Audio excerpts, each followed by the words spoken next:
திருச்சூர் பூரம் திருவிழாவில் யானைகளுக்கு அணிவிக்கப்படும் அணிகலன்கள் காட்சிப்படுத்தப்பட்டுள்ளன. அவற்றை பொதுமக்கள் வியப்புடன் கண்டு ரசித்து செல்கின்றனர். இது தொடர்பான தகவல்களை அங்கிருந்து செய்தியாளர் சந்தோஷ் தரும் விரிவான தகவல்களை இப்போது பார்க்கலாம். இந்த பூரம் திருவிழாவில் அலங்கரிக்கப்பட்ட யானைகளுக்காக தேவையான பொருட்கள் அதாவது ஒவ்வொரு நெட்டிப்பட்டம், வெஞ்சாமரம், அதே போல் வண்ண வண்ண குடைகள் எல்லாமே இங்கே காட்சிப்படுத்தப்பட்டிருக்கிறது. இன்று காலை துவங்கப்பட்ட இந்த கண்காட்சி பார்த்தீங்கன்னா தற்பொழுது பல்லாயிரக்கணக்கான மக்கள், அதாவது பூரத்தை ரசிக்கக்கூடிய மக்கள் இந்த யானைகளுக்கு அலங்காரம் செய்யக்கூடிய பொருட்களை மிக அருகில் இருந்து பார்க்கக்கூடிய ஒரு வாய்ப்பை இந்த பூரம் நிர்வாகிகள் ஏற்படுத்தி கொடுத்திருக்கிறார்கள். ஸோ இதில் யானையை நம்ம சிம்பிளாக பார்த்துருக்கோம். பட் ஒரு யானையோட ஃபுல் மேக்கப் எப்படி அலங்கார பொருட்கள், காலில், நெத்தி, கை, கொம்பில் இதிலெல்லாம் நிறைய அலங்கார பொருட்கள் வச்சுருவாங்க. இதை இங்கே போகிறதுக்கு ஒரு 3 நாளைக்கு முன்னாடியே எக்ஸிபிஷன் ஆரம்பிச்சிடும்.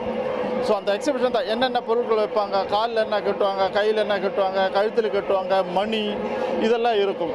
இப்போ இந்த நீங்கள் பார்த்துட்டு இருக்கக்கூடிய இந்த பூரங்களோட இந்த கொடையெல்லாம் வித்தின் செகண்டில் சேஞ்ச் பண்ணிகிட்டே இருக்கும். இது ஃபஸ்ட் டைம் பூரம் சூப்பராக தான் இருக்குது. அதெல்லாம் பார்க்கவே கொஞ்சம் நல்ல ஒரு வைப்ரேஷன் மோடாக இருக்குது.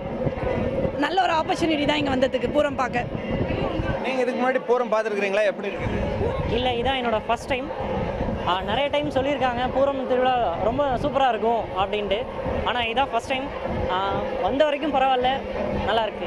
நிச்சயமாக இது பூரங்களின் பூரம்னு சொல்லுவாங்க. இது ஒரு தாய் பூரம்னு சொல்லுவாங்க. கேரளாவில் பல்வேறு மாவட்டங்களில் பல்வேறு கோவில்களில் பூரம் திருவிழா நடைபெறும்.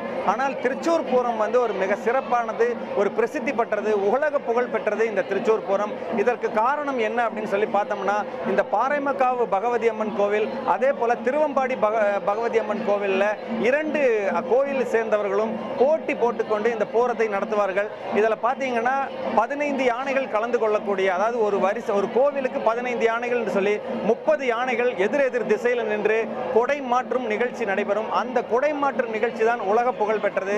அதற்கு பயன்படுத்தக்கூடிய அந்த கொடைகள் தான் இங்கு காட்சிப்படுத்தப்பட்டிருக்கிறது. நிச்சயமாக பார்வையாளர்களின் கண்களுக்கு விருந்து படைக்கும் இந்த பூரம் திருவிழா ஒரு சிறப்பான திருவிழாவாகவே கேரள மக்களால் கொண்டாடப்படுகிறது. இது ஒரு கலாச்சார திருவிழாவாகவும் இந்த கேரள மக்களால் இந்த திருச்சூர் பூரமானது பார்க்கப்படுகிறது. சன் செய்திகளுக்காக திருச்சூரில் இருந்து என் சந்தோஷ். உடனுக்குடன் செய்திகளை தெரிந்து கொள்ள சன் நியூஸ் பெல் ஐகானை கிளிக் பண்ணுங்க.